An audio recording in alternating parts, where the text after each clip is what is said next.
Have you ever quit something and then spent months wondering what would have happened if you didn't? Not loudly, not dramatically, just quietly stopped trying. You didn't announce it, you didn't call it quitting. You just told yourself, I'll get back to it later. And later never came. That feeling? That low, annoying whisper in the back of your mind? The one that says, you were closer than you thought. Yeah, that's where this begins. Because the truth is brutal. Most people don't fail because they're incapable. They fail because they stop. They stop when it gets boring. They stop when progress is invisible. They stop when nobody is clapping. They stop when it starts to feel pointless. And here's the part nobody tells you.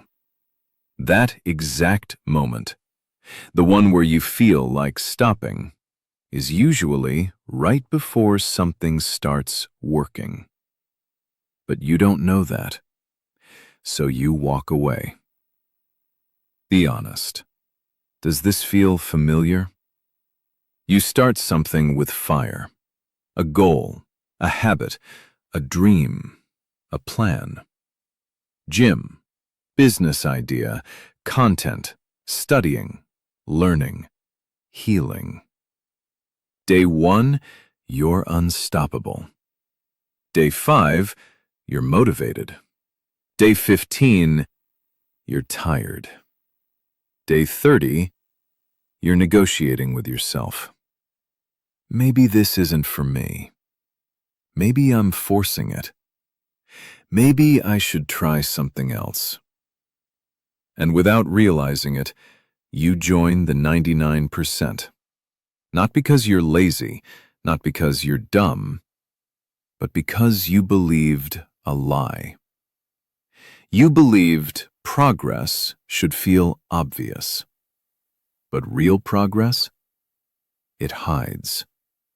It hides in boring days, in repetitive effort, in invisible improvement, in showing up when nothing seems to change. And that's where almost everyone walks away. But this is where things change. Because there's a pattern you've probably never noticed.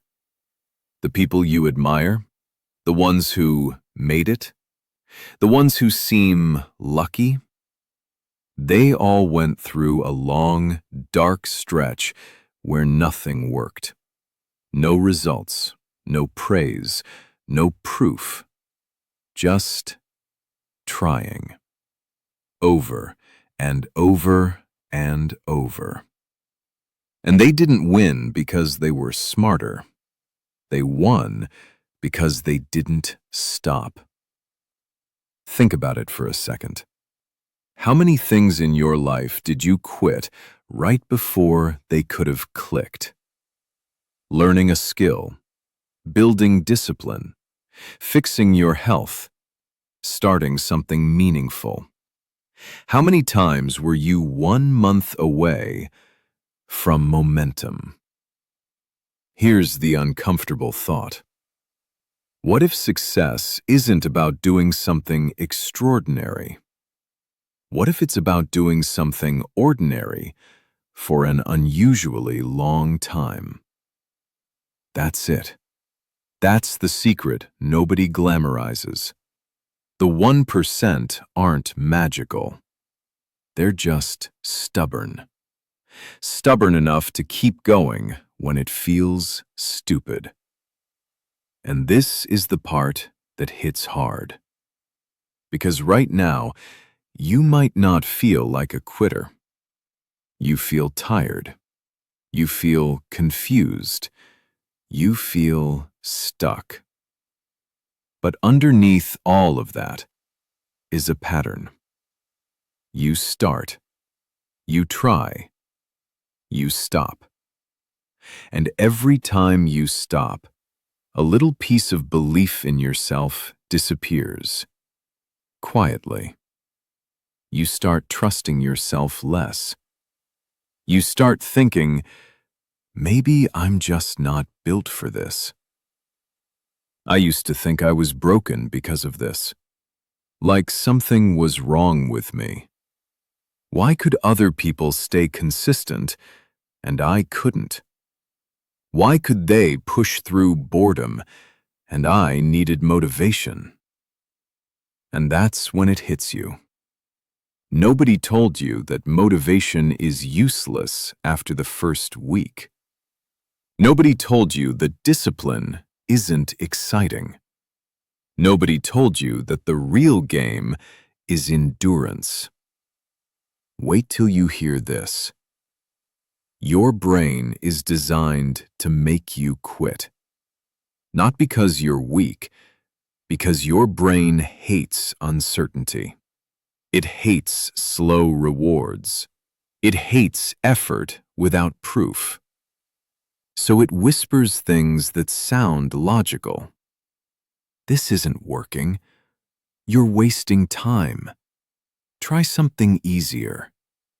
Maybe this isn't your path. But what if that voice isn't wisdom? What if it's the exact voice that keeps 99% of people average? Which one are you right now? Stuck or starting? Because the 1% have a strange rule. They don't ask, is this working? They ask, did I show up today? That's it. They measure effort, not outcomes. They track trying, not winning. And slowly, something shifts. Confidence stops coming from results. It starts coming from consistency. You compete needing proof. You start proof. But here's where it gets real. There's a phase nobody prepares you for. The phase where you're doing everything right and nothing is happening. No progress, no feedback, no signs. Just silence. This is where dreams go to die. This is where most people decide, this isn't for me.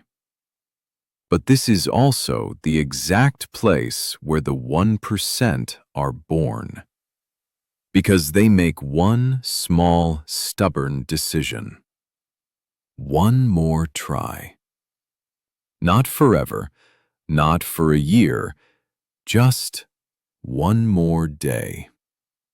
And then the next day, they do it again. And when results finally start to show, they don't arrive like fireworks. They arrive quietly, almost suspiciously.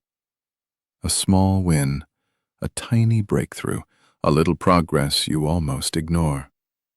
But this is where it gets real, because you realize something strange. This small result feels bigger than anything you've achieved before. Not because of the size, but because of what it represents. Proof. Proof that all those silent days weren't wasted. Proof that your effort was stacking even when you couldn't see it. Proof that you were closer than you thought. And that realization hits deep, because now you start replaying the past in your head. All the times you quit, all the times you walked away, all the times you were probably just days or weeks away from this exact moment. And a quiet thought creeps in. What if I was always this close? That thought hurts a little, but it also wakes you up. Because now you understand something the 99% never learn. Success isn't about doing more. It's about stopping less. Read that slowly in your mind. Stopping less. That's the secret. You don't need a new plan. You don't need a new strategy.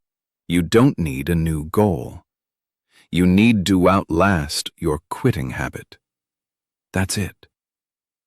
And this is where the emotional shift happens.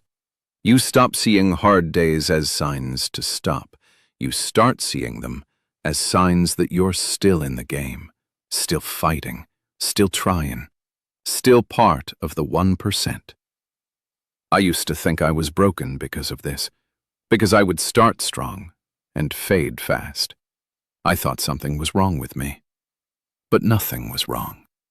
I was just quitting during the invisible phase, like almost everyone else.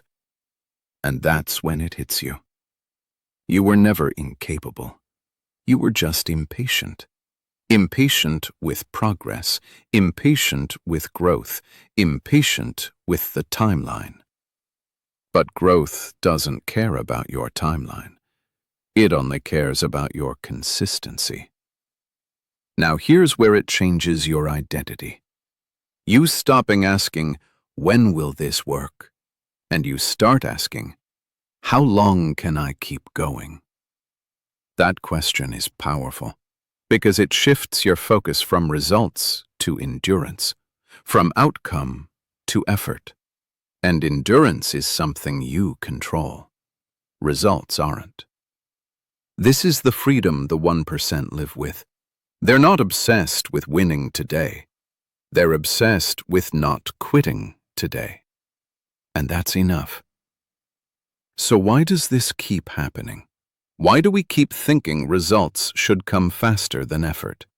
Because we live in a world that shows outcomes, but hides timelines. You see someone's success. You don't see their 5 years of silence. You see the highlight. You don't see the grind. So you compare your chapter 2 to someone else's chapter 20, and you feel behind. But you're not behind. You're just early. Early feels like failure when you don't understand the process. But this is where things change. You start respecting the process. You stop rushing it. You stop trying to skip the uncomfortable part. Because now you know, the uncomfortable part is the part that creates the result. Be honest. Is this you? Trying to escape the very phase that produces growth? And here's the ironic twist. The moment you stop trying to escape it, it becomes easier to endure. Because you're no longer fighting reality. You're working with it. You expect it to be hard. You expect it to be slow. You expect it to be boring. And expectations change experience. Hard stops feeling unfair. Slow stops feeling frustrating. Boring stops feeling pointless. It just becomes part of the path. And this next realization is powerful. You don't need to be extraordinary to be in the 1%. You just need to be slightly more patient than everyone else. That's it. Slightly more patient, slightly more stubborn, slightly more consistent. Because most people don't quit at the beginning. They quit in the middle, the long, dull, invisible middle. And you're still here, still trying, still listening, still searching for a way forward. That already says something about you. That one more try rule sounds small, almost too small to matter. But this is where the shift begins. Because when you decide to try one more time, something subtle happens inside you. You stop negotiating with quitting. You remove it as an option. You're not asking, should I continue? You're only asking, what does trying look like today? And that question is powerful. Because trying today is manageable. Trying forever is terrifying. So you shrink the battlefield. Today, I show up. Today, I do the work. Today, I don't stop. And strangely, your mind calms down. Because you're no longer overwhelmed by the future. You're anchored to the present. But here's the part nobody warns you about. When you start showing up consistently, the world doesn't clap. There's no applause for day 37, no celebration for day 82, no trophy for day 140. Just you and the work. Alone. This is where it feels pointless. This is where you start thinking, why am I even doing this?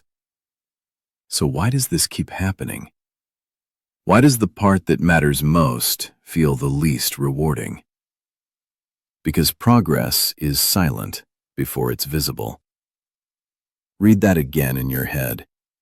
Progress is silent before it's visible. You're changing. You're improving. You're getting sharper. But you can't see it yet. Like going to the gym and staring at the mirror after 3 workouts. Nothing changed, so you assume nothing is happening. But under the surface, everything is. Habits are forming. Identity is shifting. Endurance is building. And this is where the 99% misread the situation. They think silence means failure. The 1% knows silence means incubation. Be honest. Does this feel familiar? You quit during the silent phase, right before the visible phase. And this is where things change. Because once you understand this pattern, you stop panicking during quiet seasons. You start recognizing them. You start saying, this is that part. The boring part. The lonely part. The part where nothing seems to work. And instead of quitting, you smile. Because now you know what this phase actually means. You're close. Closer than ever. This next part changes everything. You don't need motivation to keep going. You need a rule. A non-negotiable rule. The 1% live by this rule. I don't stop on bad days. That's it. Because bad days are when quitting feels logical. Bad days are when your brain sounds convincing. Bad days are when excuses feel reasonable. So they remove the decision. No stopping on bad days. You can go slow. You can feel tired. You can complain. You can be messy. But you don't stop. And something powerful happens when you follow this rule. You build self-trust. Not confidence. Self-trust. The quiet belief that says, even when I don't feel like it, I still show up. Most people don't lack talent. They lack self-trust. They don't believe they'll stay consistent, so they never aim high. They never commit fully. They keep backup plans for quitting. Think about it for a second. How many times did you hold back because you didn't trust yourself to continue? That's the hidden damage of quitting. It's not the goal you lost. It's the trust you broke with yourself. But here's the beautiful part. Self-trust is rebuilt the same way it was broken, through repeated action. You show up when you don't feel like it. You try when it feels pointless. You continue when it's boring. And slowly, your brain updates its story about you. From, I'm someone who starts things, to, I'm someone who finishes things. That identity shift, that's what creates the 1%. Not talent, not luck. Identity. And identity is built through stubborn repetition. Now here's the part nobody tells you. The longer you keep trying, the less emotional it becomes. At first, everything feels dramatic. I don't feel motivated. I'm tired. This is hard. But after 100 days, it's just what you do, like brushing your teeth. No debate, no emotion, just action. Which one are you right now? Emotional or mechanical? Because the goal is to become mechanical. You don't rely on feelings. You rely on rules. And when you reach that point, something crazy happens.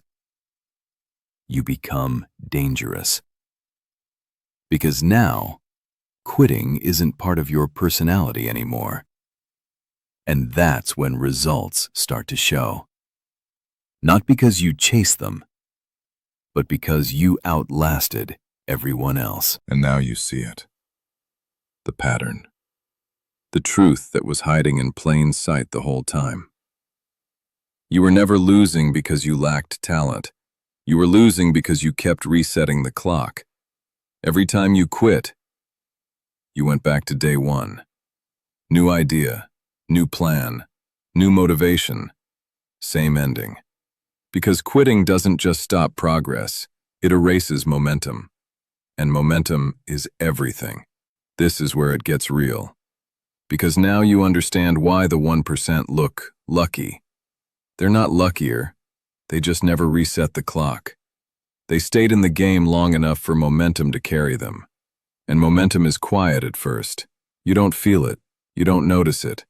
But one day, you look back and realize things feel easier.